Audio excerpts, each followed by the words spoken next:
So welcome to the session, Regulatory Affairs, and welcome to Mr. Ziel. It's now the second time that you are on board as speaker here. And I remember the first time you already gave us some insights with regard to the medical device regulation. Now the medical device regulation is postponed. We are still in a similar situation, but a lot of things changed, of course. And I'm happy that you are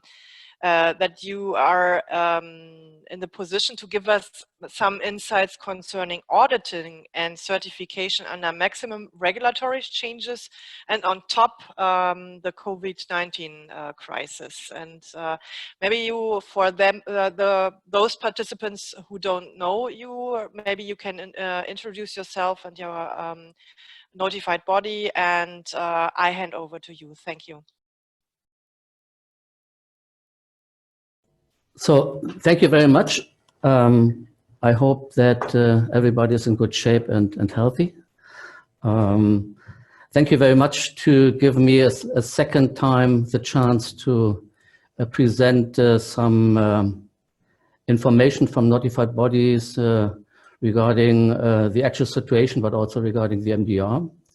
It's also good to see that roughly 70% of all the participants are now in regulatory affairs session. Right? This is also a good to see, and I believe that a lot of participants are manufacturers, so they want to have first-hand information. And my name is Klaus-Dieter. I'm from my background is I'm a biomedical engineer. I'm now since 36 years in regulatory affairs, working for big companies before, but I'm also the managing director since 26 years of MedCert, located in Hamburg, notified body. It's also the first time for me to give a presentation by video, so hopefully everything is fine what you will now see. Can everybody see my screen? Yeah, okay, good. So I want to give you a little bit more information about auditing under the actual situation today, and also what impact several documents will have, which was just recently coming out. So my agenda is I first want to give you a very brief introduction about this topic, so you get a good understanding about what the situation is and what the basis is. The second and the third topic is I will go a little bit deeper into two documents. Both documents, the first document is, I don't know if you know these documents. The second document or the third document, yes, of course. But the MDCG guidance documents, I believe not really manufacturers know this, because this is mainly addressed to notified bodies in audit situations. But as you know, everything which is addressed at the end is also addressed to customers and manufacturers. The second, the other document is regarding the postponing the MDR application date by 1 year. And I want to show you what this means for notified bodies and at the end also for manufacturers. And I believe both documents at the end, a lot of people will be a little bit surprised about the outcome when I do my summary of both documents. The last but not least topic is regarding our MedCert first experience with MDR certification process. I hope I can come to this point and if there is enough time, and if Mrs. Wachenhausen did not stop me. But because it's also interesting to see, and I believe everybody is very interested to get some information about what's going on. I mean, what does it mean for me? Because it might happen that during the next 4 years, I want to switch from the MDD to the MDR. So let's start with the introduction.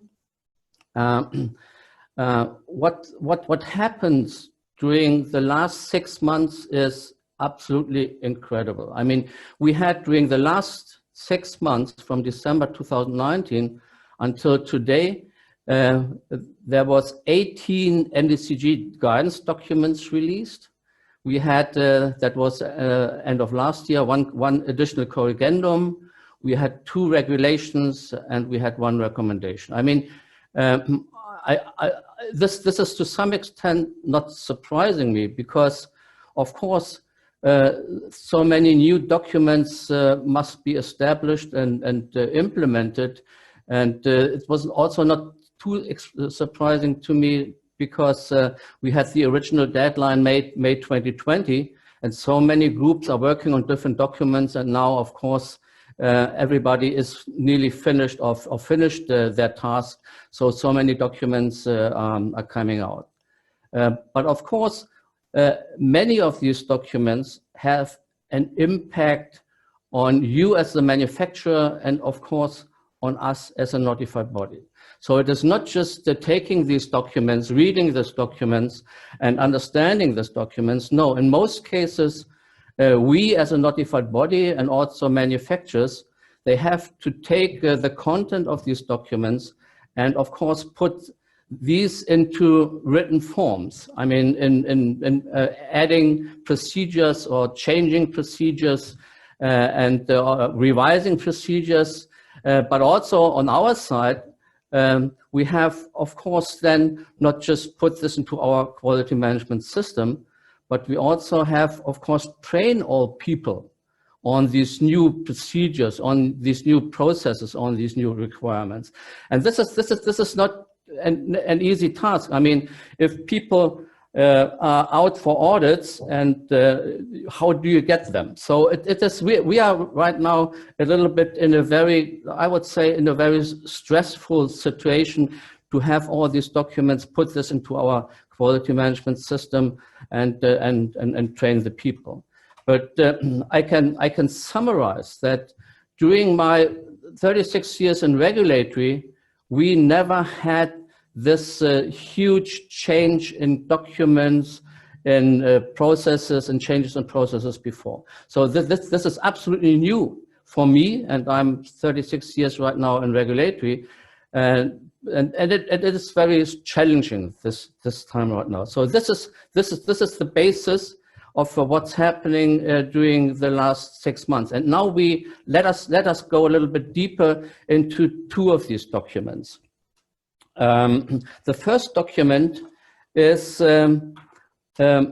because of the Corona crisis, and because of the Corona crisis, notified bodies can't travel. We are not allowed to travel. We do not find hotels where we stay overnight in case of we have audits for several days. Manufacturers sometimes close their facilities. Manufacturers are sometimes in home offices. Manufacturers are working on short hours. All these has a big impact on our audits. And I mean, this is a document which came out in April 2020.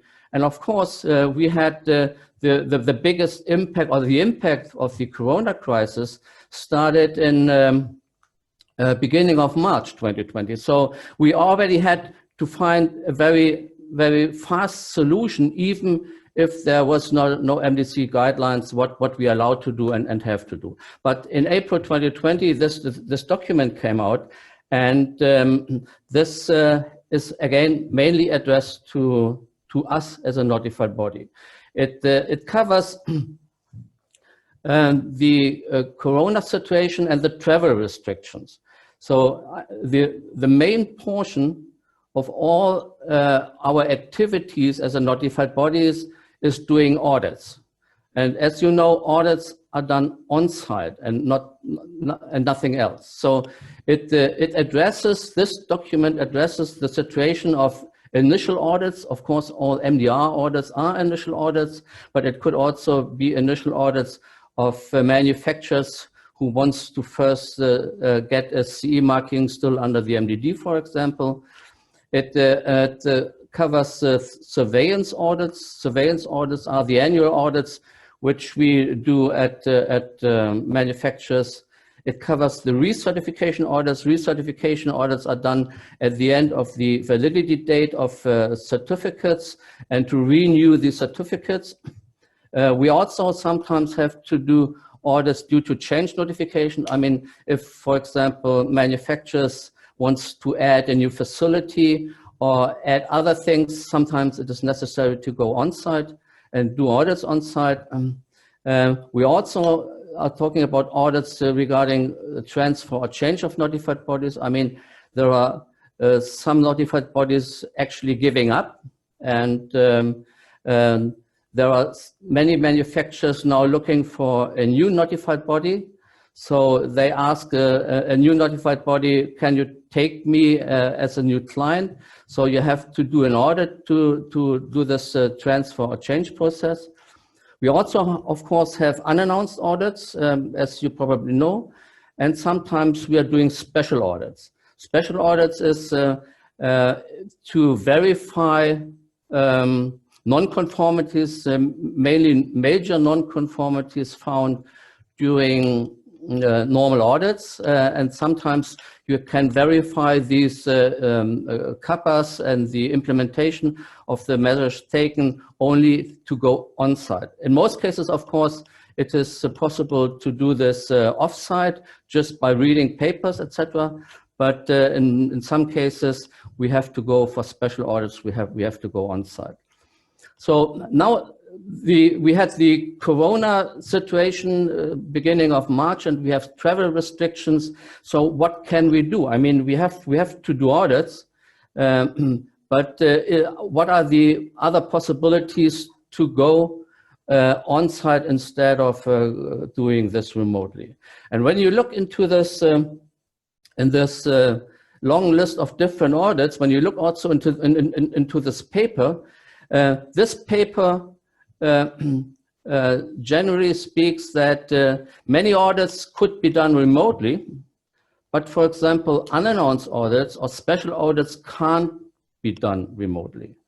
So when we do audits off-site remotely, we actually can look onto papers and documents we normally assess when we are going on-site. So part of this this remote audits is asking the client to send a lot of documents. We found, I believe, for each element of the ISO 13485 standard, we found that for each of these elements, there are documents which we normally assess on-site, and now we ask our clients to supply these documents so we can assess these documents in our offices and then have some talks remotely off-site by video conferences. But in some tasks which you normally do during on-site audits, you can't do off-site. I mean, it is absolutely impossible, let's say, to audit production. It is absolutely impossible to audit the warehouse, for example. So in some cases, it might be still possible that only a remote audit is covering the whole audit we have to do at that specific date. But in some cases, we still have to go on site after the Corona crisis. So please keep in mind that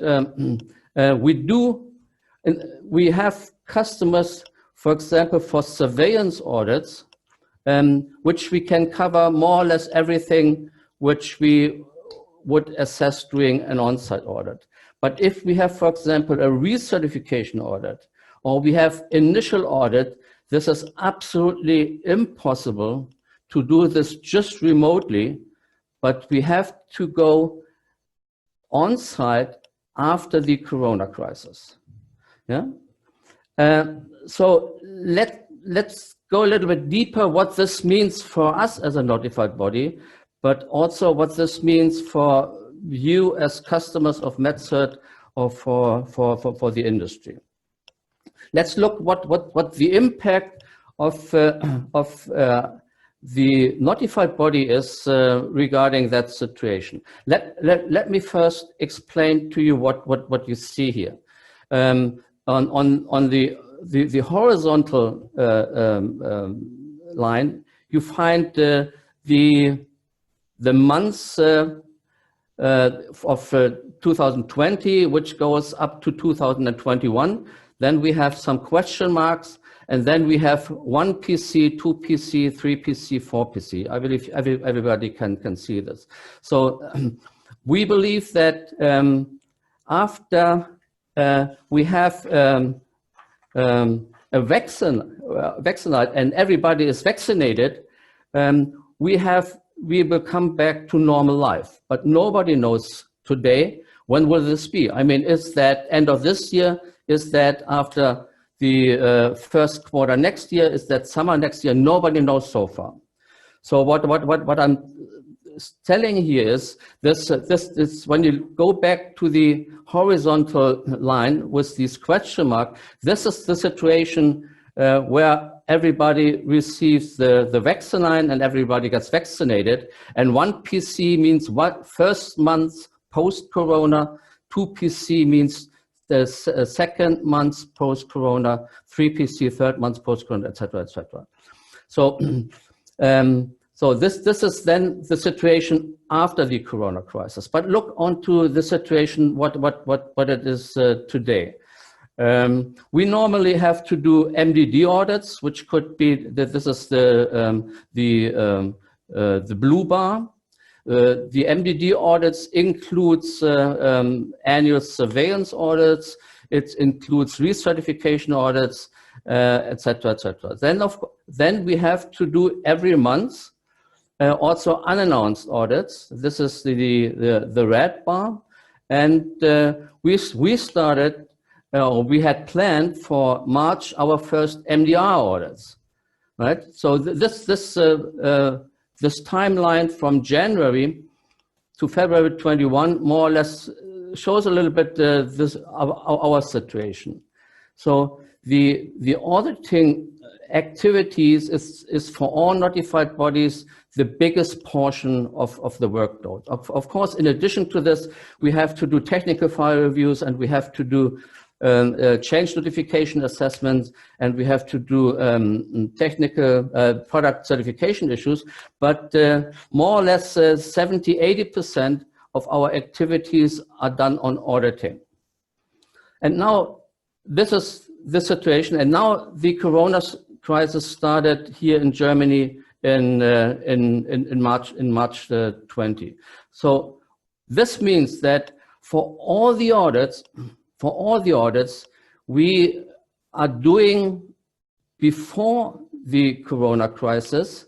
We do some of these on-site, of course, off-site, remotely. But as I mentioned before, we can't finalize some of these audits remotely. So for a specific number of audits, we still have to go on-site after the corona crisis, right? So, of course, if you imagine if the corona crisis takes, I don't know, 10 months, 12 months, or even longer, you can imagine that the number of audits we have to finalize after the corona crisis to going on-site could become a very huge number. And this we have to do after the corona crisis, in addition to that surveillance audits or to that audits which were planned in that specific months or time period. And you can also see, so as I mentioned before, unannounced audits can't be done remotely. So during the corona crisis, we can't do unannounced audits, but we have to shift all unannounced audits after the corona crisis. The second thing is, of course, when we do an on-site audit of a previously done remote audits, of course, this is an audit which is a little bit less time-consuming of the total audit. But what we see right now is that, and this is the experience we made since from the second week of March until today, we roughly have to do 20% of our remote audits. We still have to go on site after the Corona crisis. I mean, this is a quite high number. And as I also said, we shifted all unannounced audits, which we then also have to do post Corona. And if you take this, I mean, what does it mean after the Corona crisis if we do not have any traveling restrictions? When I calculate, I mean, if the Corona crisis takes 12 months, this is my assumption. I mean, maybe it's even longer, but and if we need to go for more than 20% of our audits, we have to go on site. And then it's the next question is, how long time do we get to do these audits? I mean, how long did our ZLG ask us to do this, or the commission? I mean, do we have to do these audits on site, which we can't do remotely? Do we have to do this in 2 months, in 3 months, in 4 months, in 5 months? I don't know.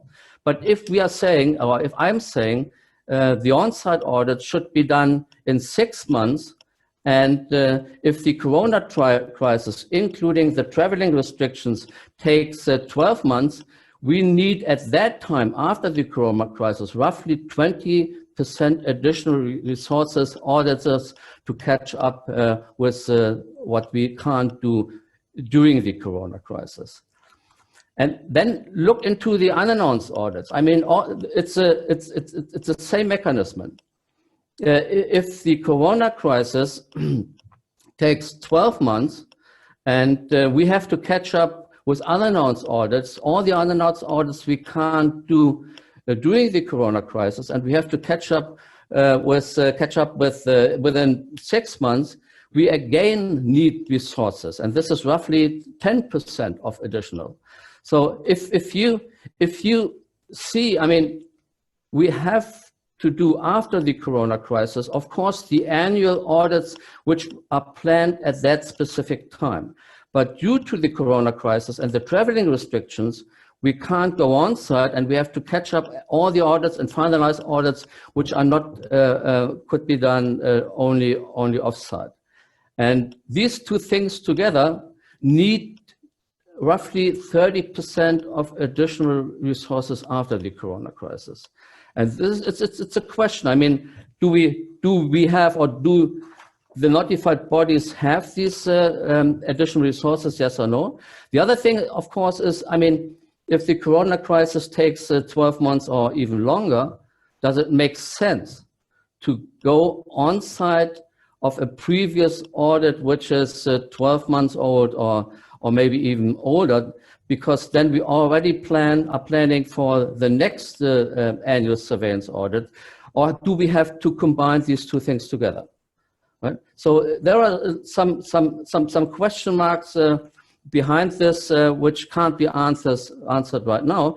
But please keep in mind that the Corona crisis has a big impact on audit activities of notified bodies. And of course, when we have to catch up with audits, we still have to go on site. This could be the time frame of first, second, or third quarter next year. Okay, so this is the impact of this first document. Let's look onto the second document, the EU Regulation 2020-561. The main reason for this regulation was in light of the fight against the corona crisis.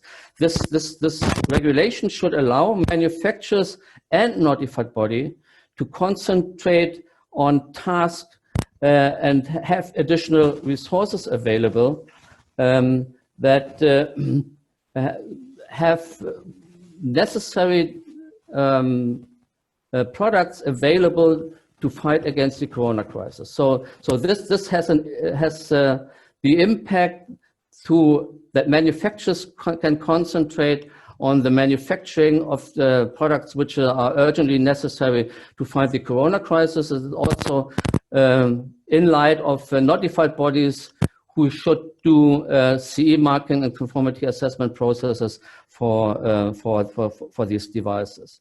But it's also mentioning, and this is the important issue, the date of application from the MDR was postponed by 1 year to the 26th of May 2021. So this is more or less a big release, it looks like a big release for everybody. Right? So we have another year which we can use the MDD certification and MDD certification processes. So let's look what the impact of this delay of 1 year to 26th of May 21 means. This delay means that until May 2021, it is still possible that manufacturers who have a valid MDD certification can make change notifications. Change notification can include any critical changes which they can't or would not allow to do under the MDR, and which they can't do if they had the date of application of the MDR the 26th of May 2020. Change notification could also include new facilities, for example, adding new products, deleting products, etc., etc. But it could also mean that until May 2021, notified bodies can still issue new certificates.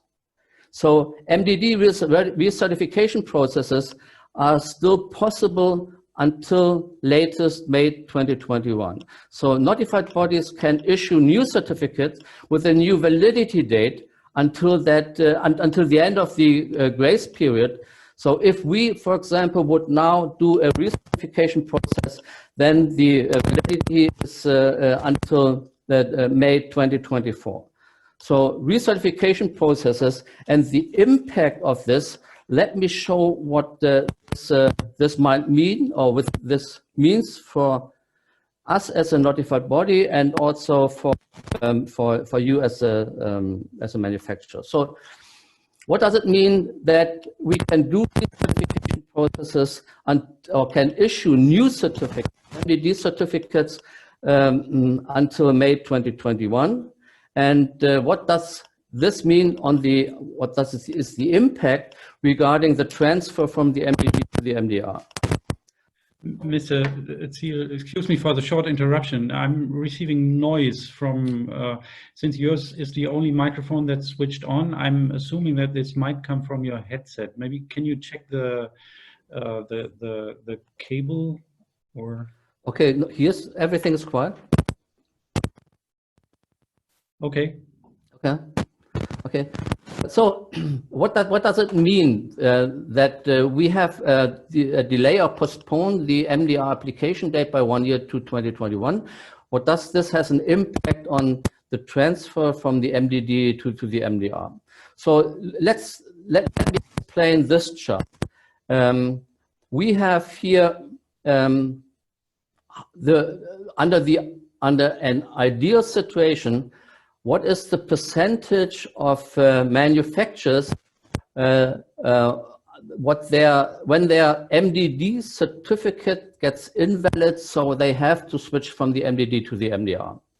So all manufacturers are looking onto their MDD certificate, and checking what is my validity date. And under an ideal situation, we are coming to you. So 45% are getting invalid in 2020, 25% in 2021, 25% in 2022, etc., etc. And in 24, 10.655%. So this is the ideal situation, which I would say is could be handled by a body. If we compare this situation with our situation at MedCert, the red bars, it is very close to the ideal situation. So we at the moment are saying, okay, we all know that the transfer from the MDD to the MDR is an initial certification process. An initial certification process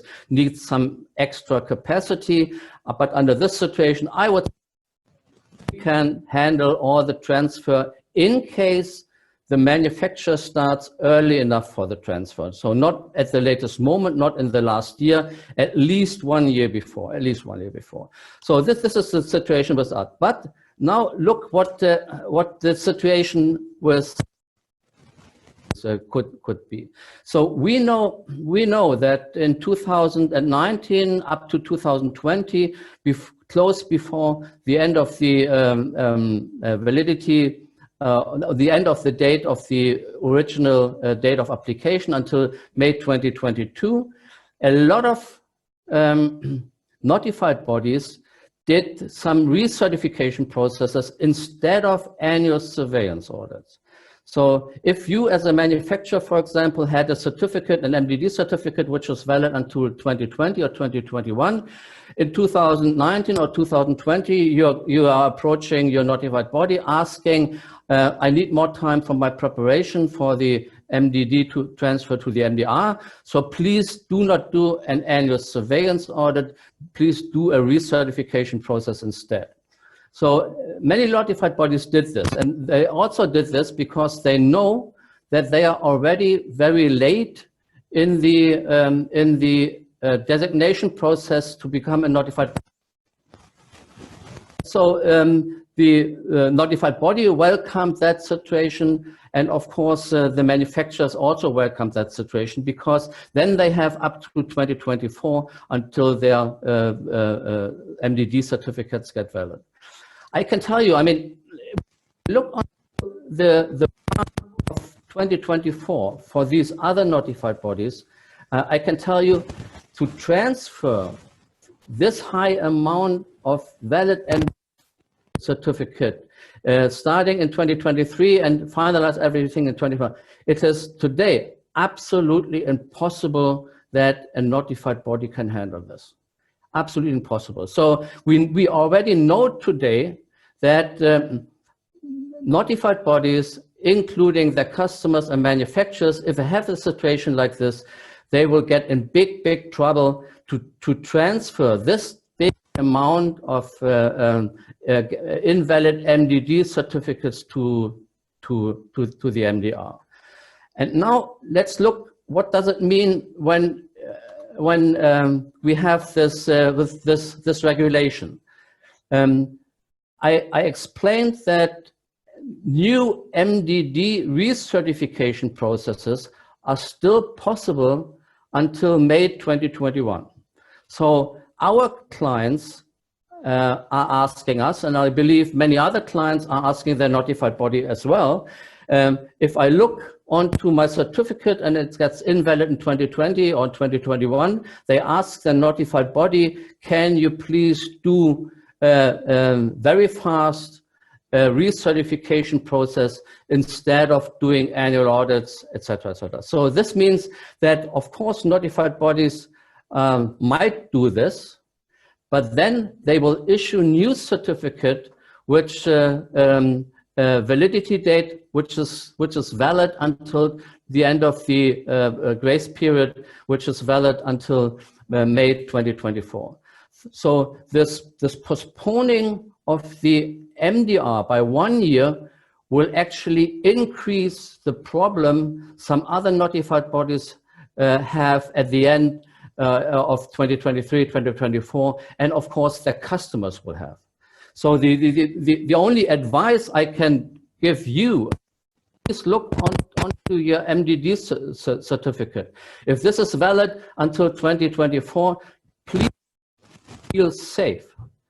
Because if your notified body has a situation like this, there will be big trouble that the notified body can transfer all these existing clients within 1 year or within one and a half year.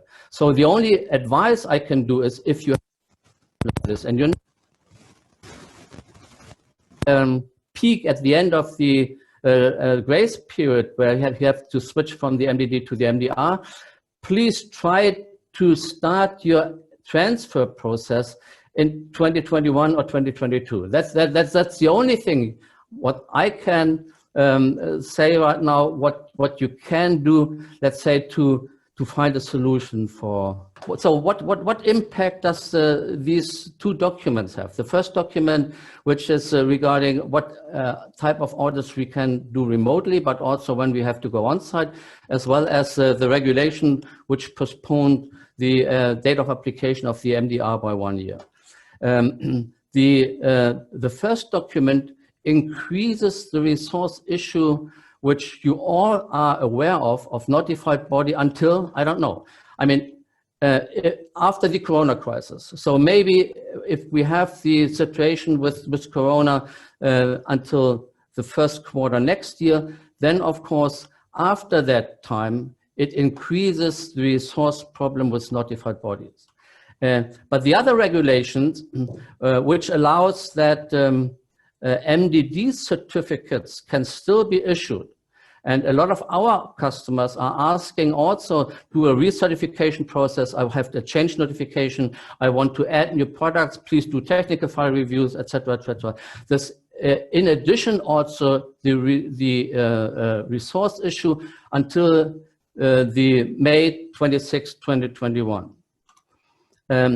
Also, right now, a lot of manufacturers are asking, they want to transfer from one notified body to another notified body. As I mentioned before, for a transfer process, you have to go on site. Yeah, so of course you can do some tasks remotely, and you can do some assessment of documents, but at the end you have to go on site.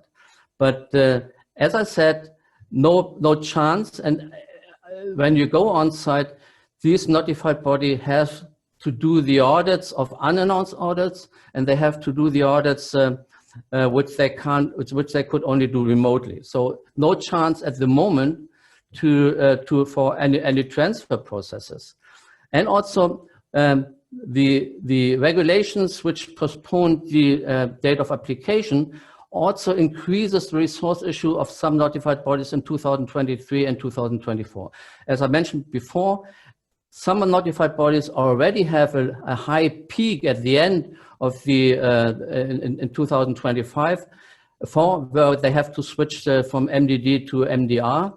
And since it is now still possible to issue new certificates, to do recertification, it will be that and if they allow that manufacturers are doing this, this will increase their problem in 2023 and 2024. Okay. Do I have still some time, or? Yes, so we have 5 minutes left now. 5 minutes, okay, so I have to go through. So my last point is our MedCert first experience. We, from these 55 or 54 MDD notified bodies, already 46 applied. This includes 2 new notified bodies, whereas one of this new notified body already rejected their application. As you know, 14 notified bodies are already designated. This is really a very low number. It could be at the end of this designation process that we might be 45, maybe. I mean, if you compare this 45 against the number of roughly 80, which we were 10 years or 15 years ago. There's more or less nearly 55% of all notified bodies are actually gone from the market. So we were number 8. Of course, this was at the end of last year. That was the first Christmas day we received our designation. Of course, we were very, very happy to receive that, and we had a big party after New Year. Just also for information, we invested in being or becoming designated as an MDR notified body. MedCert invested roughly 3 man-years of time into this whole project. We then planned our first MDR audits in March, which was more or less 5 months after our designation. But we postponed this because every MDR audit is an initial audit. Of course, we have to organize ourselves regarding the Corona crisis, the home office issue, etc., etc. So we postponed this first MDR audits, and this is now planned for next week. And but be aware that really less than 5% of our customers are ready to start with the transfer process. So we expect that roughly until the end of this year, we will start MDR transfer, and for MDD to MDR of less than 5% of our customers. So what about the other 95%? I mean, where do they stand? So, I mean, it was a big discussion since, I would say, since 2 years, that industry is asking notified bodies, do you have resources? Do you have resources? Do you have resources for the transfer from the MDD to the MDR? I have to say, I mean, if less than 5% of our customers are ready and we can more or less immediately start, I mean, resources situation is not the situation. My understanding right now is that industry are not so far with their preparation to become MDR compliant. These less than 5% of clients, what they are trying to do, in most cases, these clients have an MDD certificate which is valid until May 2024. And what they are trying on starting to do is they make an initial MDR certification processes, but just do not put the whole scope of their MDD certificate to the MDR certificate, but they put a limited scope. And then over time, add products, and add products. And also a note for everybody is that the process of MDR certification is quite different what you understand from our previous MDD certification process. Because before we go on site for an audit, we have to establish a sampling plan based on the information, on your information of what products you want to switch from the MDD to the MDR. And on that sampling plan, we have to take samples, technical documentation samples, and do this reviews before we go on site.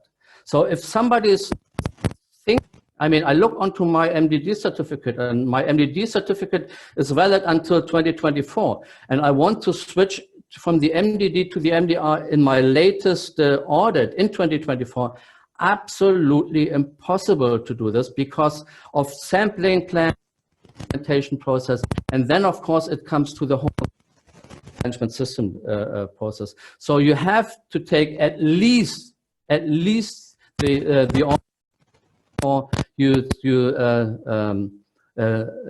validity of the MDD is there. The other of recent research saying that 70% of all manufacturers are still in the preparation phase towards MDR program. Okay, so coming back to this slide, what you hear or see, there's a recent study saying that 70% of all manufacturers are still in the preparation phase towards MDR. I mean, if you compare this to the 5% or roughly 5% of our MedCert clients who will start the MDR certification process until the end of this year, I believe this fits good together. So 70% are still in the preparation phase. What does preparation phase mean? I mean, does it mean I first read the MDR, or is that really final that my quality management system documentation is already MDR compliant and I'm now working on the technical file reviews? So there's no information, but really this 70% of all manufacturers are still in the preparation phase. This gives me some headaches. The next thing is our experience. Of course, when we do the first MDR audits, first MDR audits is an initial audit. And normally we do this at the same time when we do the annual surveillance of any ISO 13485, MDD, and these are ISO 9000 audits. So what we are trying to do is to be just one time on site for all the other things, the annual surveillance of MDD, ISO 13485, and DSAP, and the initial MDR audit. So so for the customers, it looks like just one audit on site. But what we have to do, we have to separate. We have to separate the MDR part from the other parts. So what we would do is we do the annual surveillance of MDD and ISO 13485, and we more or less finalize this. And then immediately, when we are on site, starting the MDR audits. So this is what we call, we do it on site in one time, on site, but in different sections. And when we look onto the first calculations we made for this 5%, or this is even more than 5% of our clients, and we look how much time we need for the MDR part, this MDR section, compared to the other time, to the MDD ISO 13485 section, we found that we have roughly an increase by 35 to 80% in time for the initial MDR quality management certification process. Right? So, I mean, please keep in mind it is an initial certification process, which of course needs more time compared to annual surveillance audits. And keep also in mind that, of course, we have to do a full quality management system documentation review before, which we are also not doing when we do the annual surveillance audit of MDD. So when you go into this 35 to 80%, I tried to check, is there anything, what I can tell you, are these more, the smaller companies have just 35%, or the bigger companies 80%, is that 35% maybe for class 3 manufacturers and the 8% for class 2A and class 2B manufacturers. At the moment, there's no clear indication about who has just 35% and who has got 80%. But at the moment, please keep in mind that the quality management systems process time is dramatically increases. And of course, this might mean a cost increase by over 100%. I mean, we have to do technical file reviews according to this MDR sampling plan before we are doing quality management system certification. So keep in mind that costs will increase for the first MDR initial conformity assessment process if you compare this against the MDD ISO 13485 certification processes. And what we also found, I mean, these 5% of our clients are medium-sized and bigger clients. So these clients, these customers normally have a big number of regulatory affairs and quality management people. But we found that compared also to all the other 26 years of experience we have on the MDD side, we see a dramatic increase in meetings, discussions, calls, interpretations, and harmonization. So we spend so much time just on these larger clients and discussing things, explaining things, etc., etc. And I also get a little bit nervous when I see that if the small and medium clients are coming, I mean, what this might mean. I mean, what numbers of what questions do they have, etc., etc. But this is also a very different issue if you compare this from the MDD certifications now to get ready for the MDR and do the initial MDR certification process. So now, last but not least, my 3 final notes. And the first note is exactly what you said, Mrs. Wachenhausen. Don't reduce the speed of your preparation towards MDR compliance. I mean, of course, now we have the delay of 1 year, but this does not mean that relax and doing nothing or take off the pressure and the speed in your preparation.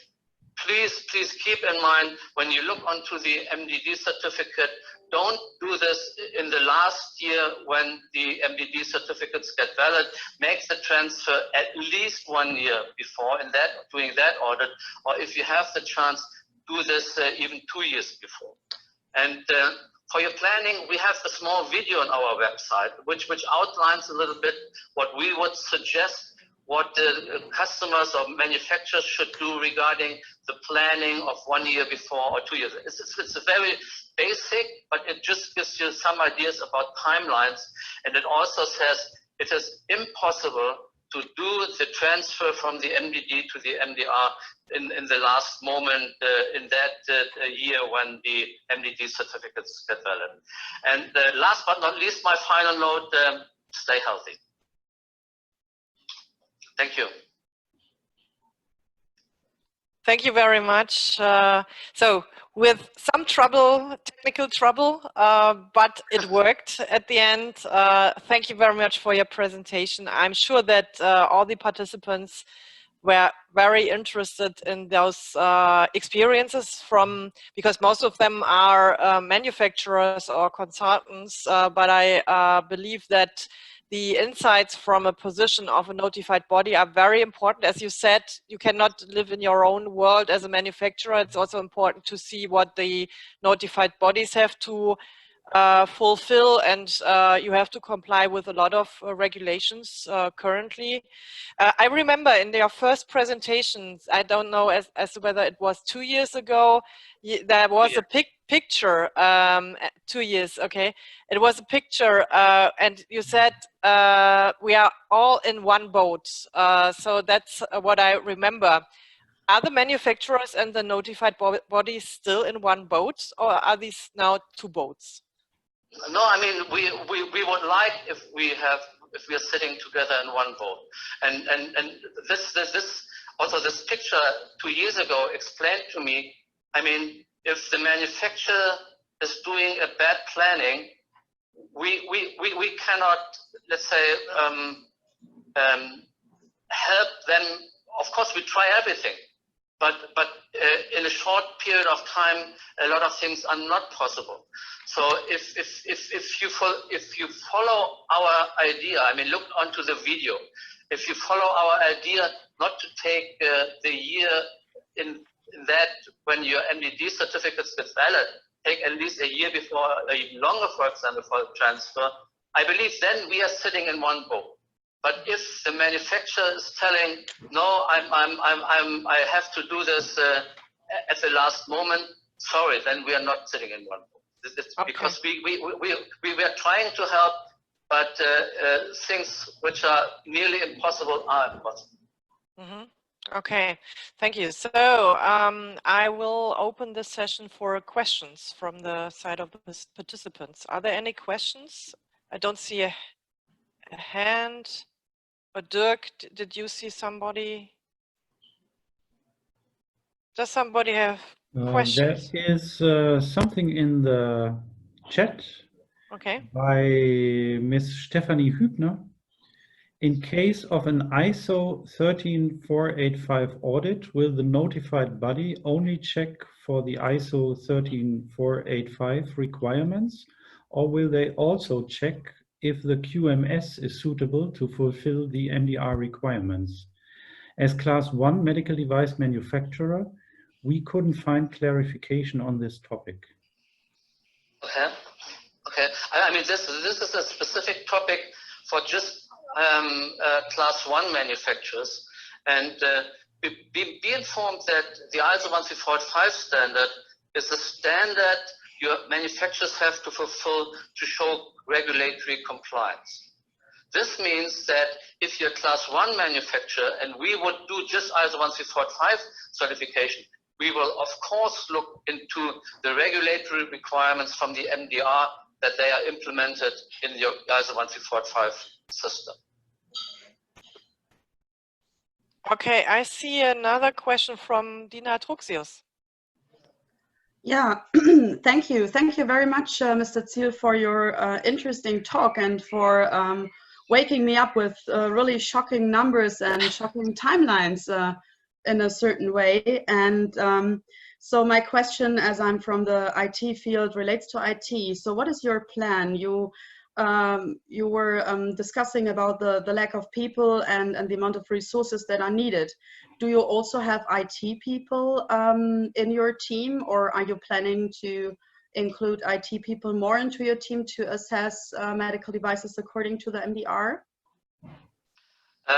You have to understand, to become a designated notified body, you are designating for specific medical devices. And to get the designation for specific medical devices, you have to show to the authorities, to the designating authorities, ZLG, and also to the commission, that you have people, and these people have the experience with these type of medical devices. So this means, coming back to your question, of course we have people who worked in industry before, also on software devices, and we are using these people when it comes to conformity assessment processes of medical device manufacturers for software. And they will also cover, of course, cybersecurity. Great, thank you very much for your answer. There's another question from Raimo Sump. Please.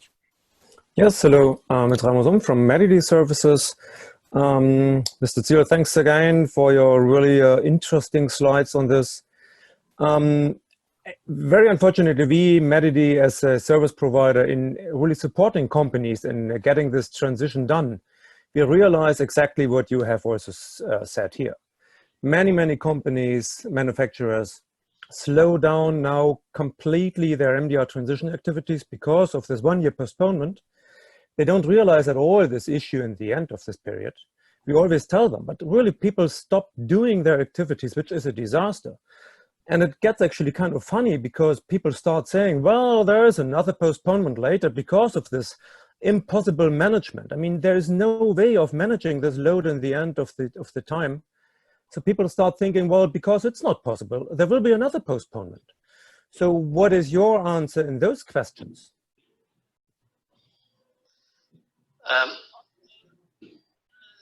I believe you will always find people having plans like this, but they have to keep in mind if there is no additional postponement, they can close the company.